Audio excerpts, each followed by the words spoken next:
Good afternoon. I want to thank you again for being here. Thank you for your patience through this process. We just completed a meeting with the Sprint Cup Series drivers, crew chiefs, and owners.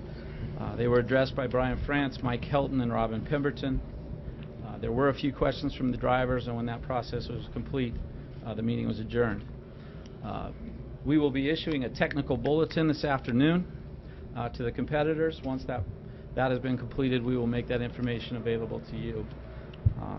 And now with that, we will turn it to NASCAR Chairman and CEO Brian France. Thank you. As Brett just said, we just a few moments ago wrapped up a meeting with the drivers and the owners and crew chiefs, and at the center of that meeting was what our expectations were going forward and how we intended, and those expectations are that a driver and a team give 100% effort, their best effort, to complete a race and race as hard as they possibly can. And we issued a variety of things, some clarifications and some adjustments to our ability to officiate that. We addressed team rules and as I said, a variety of other things, all designed to do what our fans expect, and that means that their driver and their team give 100% to finish as high up in a given race as possible.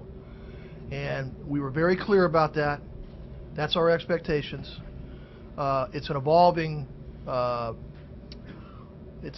issue in some ways because of historical things that have happened in the past and the subjectivity that may or may not be part of individual calls going forward.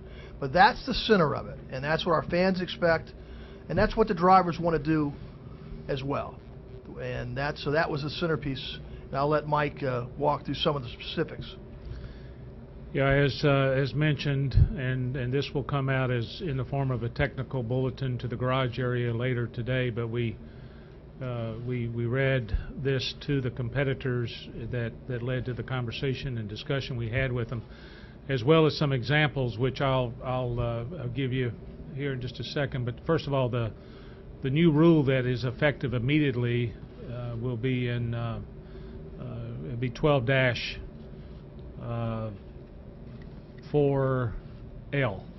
if my memory serves me right, but we'll make it official later this afternoon. It reads, NASCAR requires its competitors to race at 100% of their ability with the goal of achieving their best possible finishing position in an event. Any competitor who takes action with the intent to artificially alter the finishing positions of the event, or encourages, persuades, or induces others to artificially alter the finishing positions of the event shall be subject to a penalty from NASCAR. Such penalties may include but are not limited to disqualification and or loss of finishing points and or fines and or loss of points and or suspension and or probation to any and all member of the teams, including any beneficiaries of the prohibited actions. Artificially altered shall be defined as actions by any competitor that show or suggest that the competitor did not race at 100% of their ability for the purpose of changing finishing positions in the event in NASCAR's sole discretion.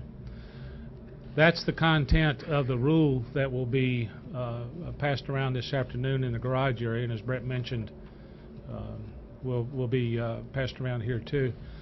That obviously comes with, well, what does that mean? And we defined artificially altering, and then we also introduced some examples based on experience and based on what-ifs. And so I want to be real clear, and we will pass these examples out to the competitors after having talked with them today. This is only a working list. It's only a very early list. It's not all-inclusive. As Brian mentioned, this is day one of this phase of NASCAR and its responsibility to the fans and to the industry of regulating the sport around this topic. But these are some examples, and these are the ones that we shared with the teams a while ago. This is the acceptable. Contact while racing for position, performance issues, drafting, pitting, tire management, fuel management, yielding to a faster car, alternative pit strategy, long fuel strategy, and laying over. You lay over for one, you lay over for all, which is fairly common in our restart language when we get ready to go back to green. These are some of the examples that we came up with that's unacceptable in hopes to help define this step we're taking. Offering a position in exchange for favor or material benefit. Offering material benefit in exchange for track position.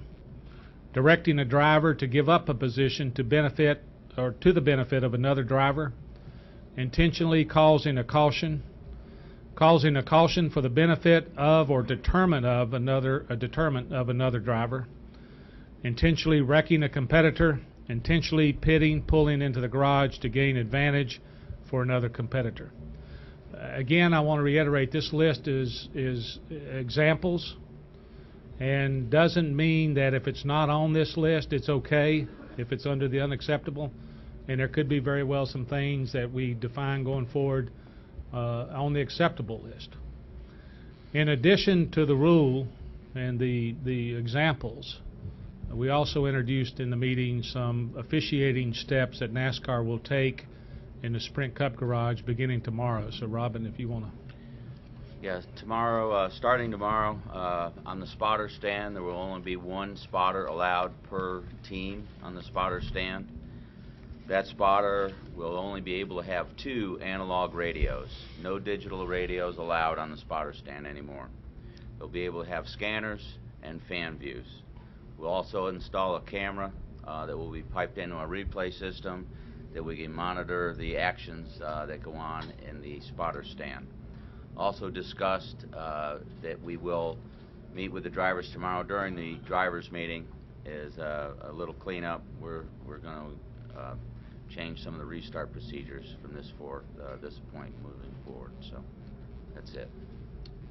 Before we go to a couple of questions, just one point of clarity. The new rule will be in effect tomorrow, not today.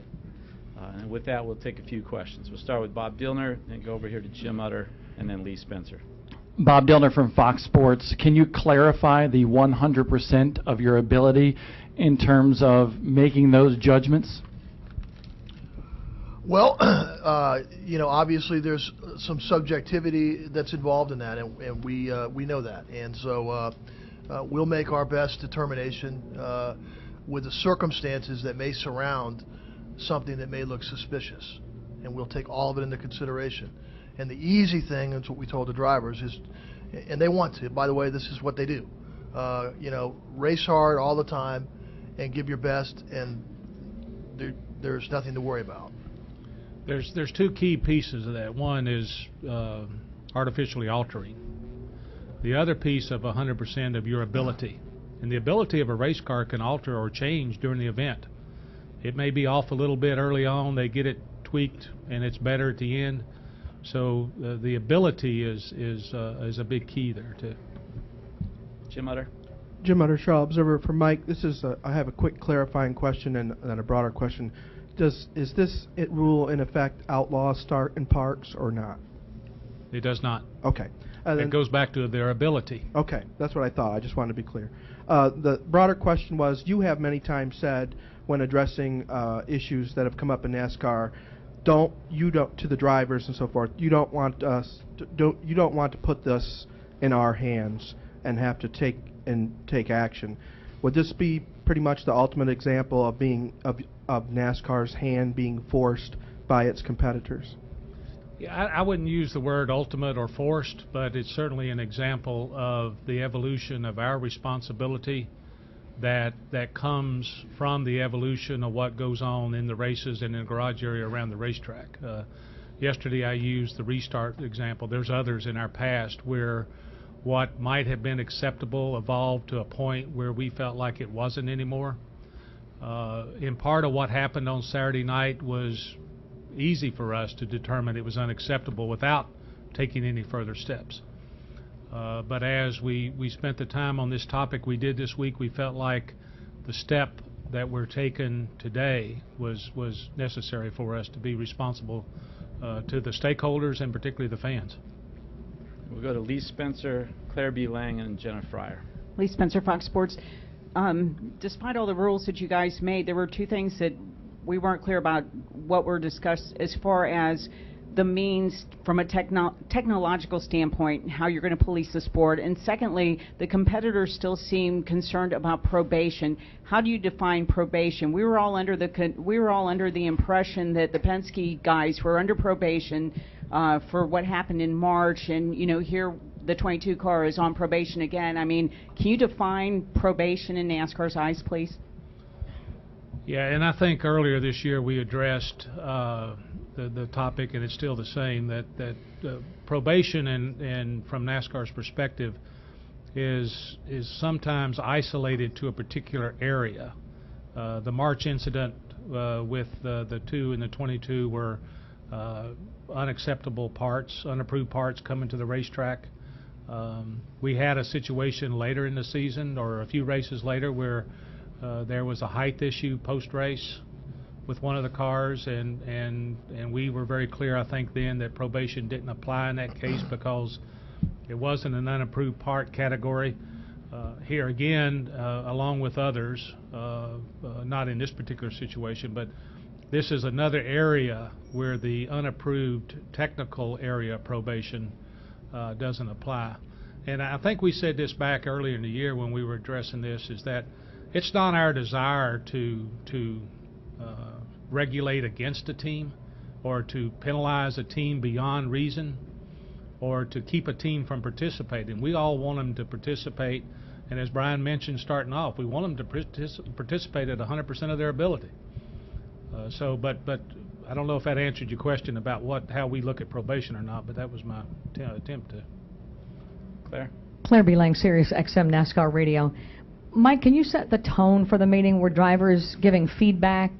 Did you have people come to the hauler since yesterday, when Jeff Gordon was introduced as the 13th in the chase? And a number of us have spoken to a number of the drivers, including after the meeting. What was the feedback, the reaction, and were they given a chance to chat, or was it like, this is what we need to do? It was an open dialogue back and forth. We certainly laid down where we were and what we were intending to do going forward. Brian addressed them on the character of the sport and the necessity for us protecting it. And then there was back and forth. And there has been all week, as you can imagine. Our phones, or whatever you may term them as, have become the new hauler, so to speak. But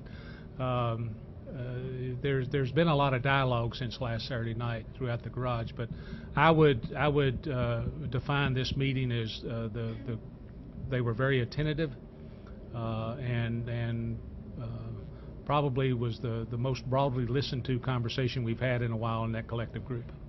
And do you get the idea that any of the teams will have to scramble to understand things or talk to their teams or get ready to have this implemented so quickly tomorrow, or you think they totally get it and it will be easy? Well, we wouldn't take the steps if it was unreasonable to ask them to get to that point. So we took the steps that we felt like we could accomplish before race time tomorrow. Okay, we'll go to Jenna Fryer here, Kenny Bruce, and back over to Reed Spencer. Jenna Fryer, AP, for Brian and Mike. Where do you think NASCAR is after this week in terms of maybe credibility and character, and what steps do you have to take to restore that? I think you mentioned the word protect. Well, it's like anything else. Circumstances happen that are unhelpful in the credibility category. There's no doubt about that. You go back to what you're about, and what we're about is the best racing in the world with the best drivers giving 100% of their ability. And to the extent that we got off of that for any reason, then it's our job to have the rules of the road and the rules of the race such that it achieves that every day. And if it's not this, it might be something else. You deal with it. We have dealt with it as best that we can, and we move on. Kenny? Kenny Bruce from NASCAR.com. For Robin, you touched on changes among the spotters and radio communications, but as far as positions, what goes on out on the racetrack and changing positions, are officials now going to have to look at every change in position on the track, or just ones that raise a red flag in your all's eyes to determine if there was something going on there? Well, we're always looking at all the positions.